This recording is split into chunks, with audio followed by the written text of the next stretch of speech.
The next packet in Unit 4 is Packet 5, which is going to discuss discrete versus continuous random variables. So we have 3 learning objectives for this packet.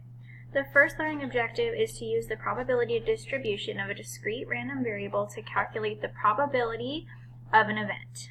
The second learning objective is to make a histogram to display the probability distribution of a discrete random variable and to describe its shape.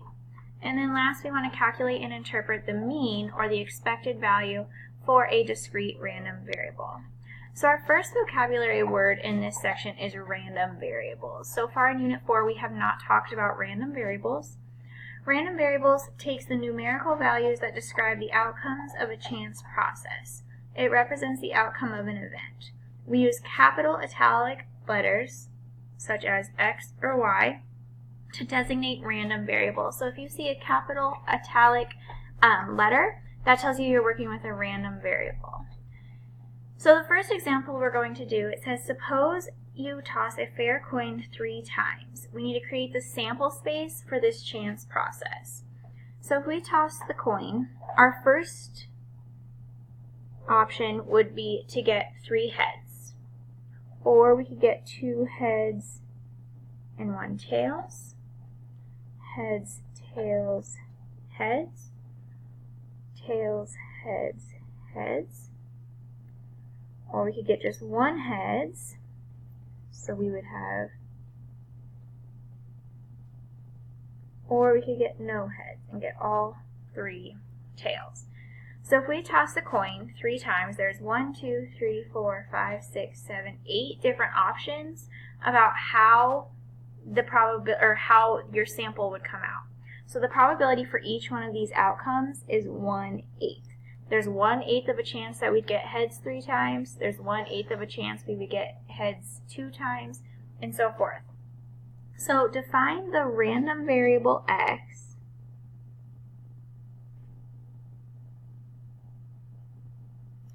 as the number of heads obtained in 3 tosses. So what we're going to be talking about for this example is how many times you get heads when you flip a coin 3 times.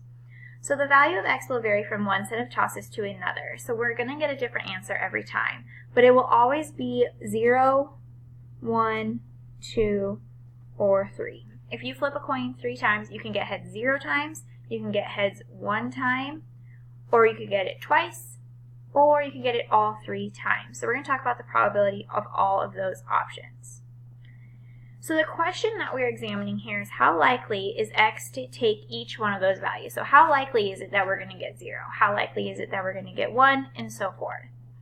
So for 0, if we get heads 0 times, that only occurs once in our sample space. So that would be 1 out of 8.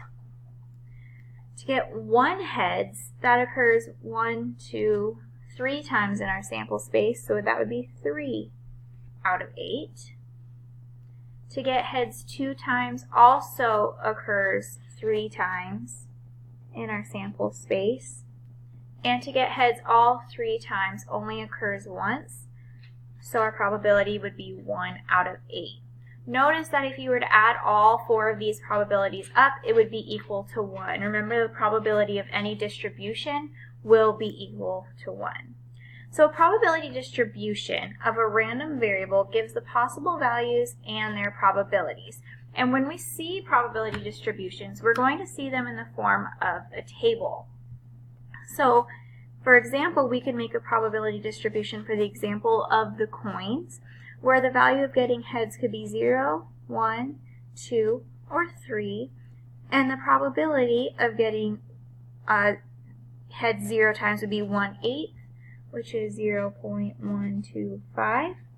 The probability of getting 1 heads would be 3/8, which would be 0.375. 2 is also 3/8, 0.375, and 3 is 1/8, 0.125.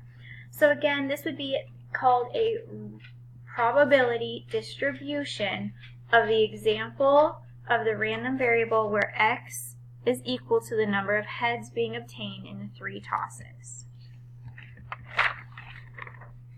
On the next page, we're going to make another probability distribution, but this time we're going to do it for rolling a 6-sided die. So there are 6 options when you roll a 6-sided die. You can get a 1, 2, 3, 4, 5, or 6. And the probability of getting each of these numbers is equal to 1/6. And the decimal for 1/6 is 0.1667. So we're just going to point 0.167 for all of these.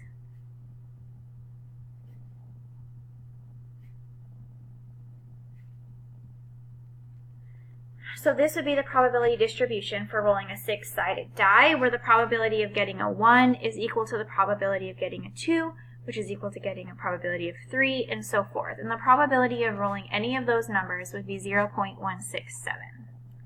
So in this packet, we are going to be talking about the 2 different types of random variables. The first type of random variable is discrete random variables. And the second type is continuous.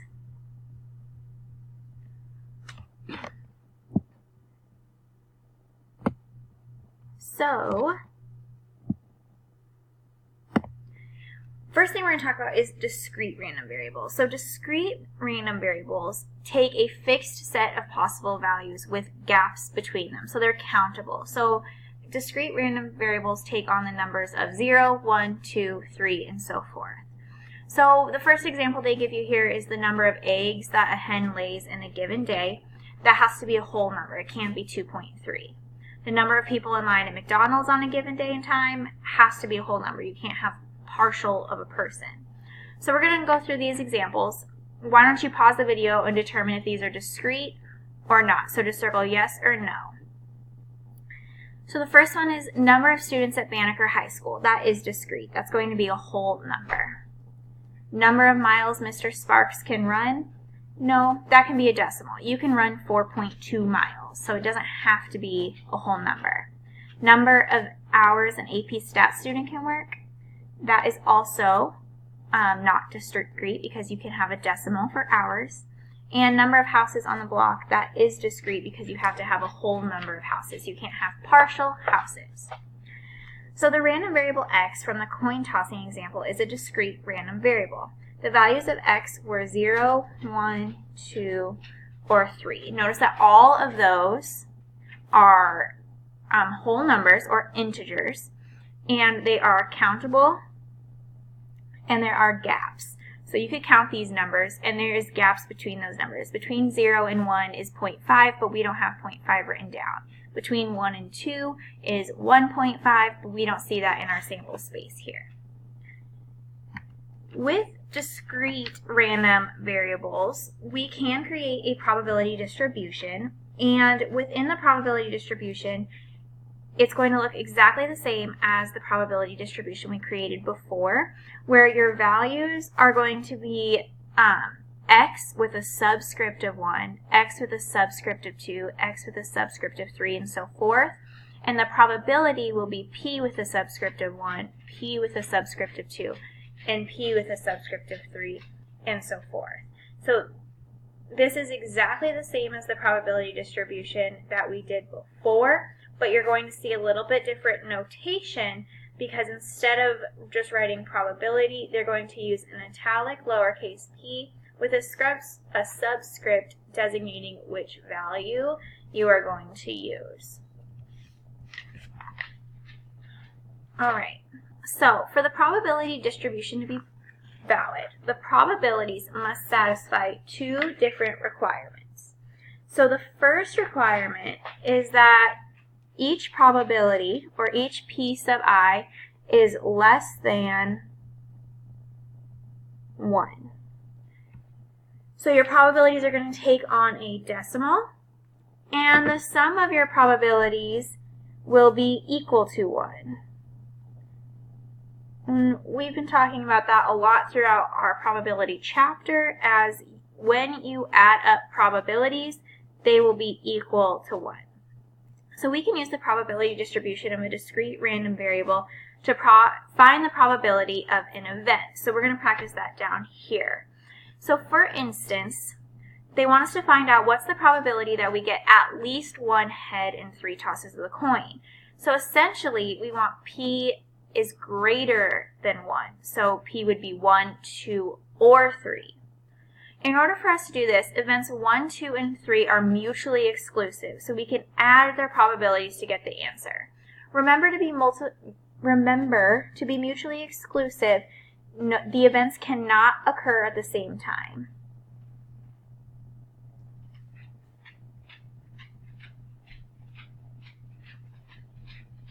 Which means we can't roll 1 heads and 2 heads at the same time in our set of 3. So those 2 events are mutually exclusive. So we can make that calculation here. So the probability of x being greater than or equal to 1 is equal to the probability of x equaling 1. And we calculated that. Back here we said the probability of getting 1 heads is 3/8. So we have 3/8 plus the probability of getting 2 heads was 3/8 plus the probability of getting 3 heads was 1/8. So 3/8 plus 3/8 plus 1/8 would be 7/8. So the probability of getting at least 1 heads in a set of 3 tosses of a coin would be 7/8. So that would be our answer.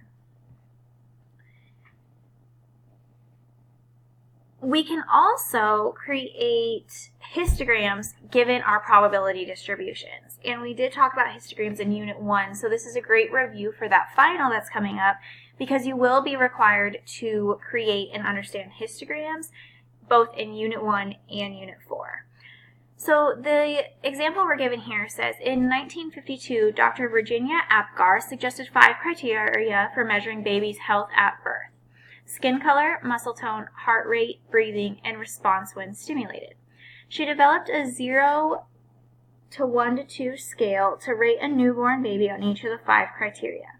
A baby's Apgar score is the sum of the ratings on each of the 5 scales, which gives a whole number value from 0 to 10. The probability distribution is shown below. So for each one of these 5 criteria, when the baby was born, they would rate it either 0, 1, or 2. Then they would add up all of those scores, and a baby would get an overall score. The score is a whole number, so it is going to be an example of a discrete variable.